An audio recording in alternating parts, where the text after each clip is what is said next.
ближайшее время мы будем еще одно предприятие иметь, которое у нас, наверное, становится. Это авиакомпания «Якутия». Ну, с такими долгами, наверное, еще одно предприятие у нас находится, ну, дело времени, почти что на боку. И государство является неэффективным собственником, когда до такого доводит предприятие состояния. Как вы считаете, вообще вот это новое модное слово аутсорсинг применительно ли в этих ситуациях? Ваша точка зрения, нужно ли сегодня перечень аутсорсинга муниципальных образований, либо который мы должны будем приготовить и передавать его в будущем? Сегодня муниципальное образование города Якутск уже такая идея есть. Вот. И как вы считаете, вот при таком бюджете печальном, как сегодня нынче у нас будет, дальше как мы будем двигаться? И вообще ваше министерство или, может быть, правительство будет готовить именно такую работу, чтобы мы могли избавляться от неэффективных программ, их каким-то образом сокращать или, значит, каким-то образом оптимизировать эти программы, не выливать туда бюджетные средства, которые не приносят никакой пользы.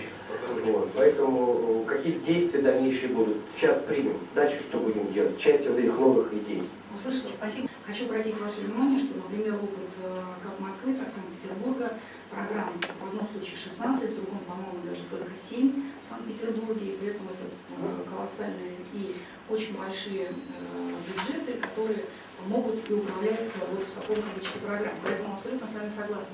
Не согласна с вашей позицией по поводу перспектив авиакомпании «Якутия». Действительно, значит, конкуренция, которая сегодня сложилась на рынке авиаперевозок на дальних рейсах, она заставляет, вернее, демпинговая политика крупных компаний заставляет компанию вести довольно сложную финансовую деятельность экономическую, но при этом мы предполагаем, что те меры, которые на сегодня оказаны авиакомпании «Якутии» и по-прежнему будут оказываться, значит, они позволят все-таки выйти на уровень устойчивой, процветающей, развивающейся компании. По поводу неэффективного собственника, моя личная позиция всегда была, я вот не скрываю, о том, что зависит не от того, кто является собственником, зависит все равно от людей.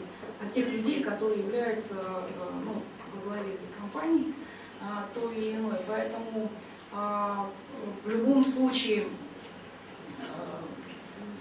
принимая решение о том или ином участвовать или не участвовать в этом бизнесе, уходить из этого бизнеса, я считаю, что прежде всего, конечно, нужно обращать внимание на менеджмент, на руководство, на уровень нести руководство той или иной компании.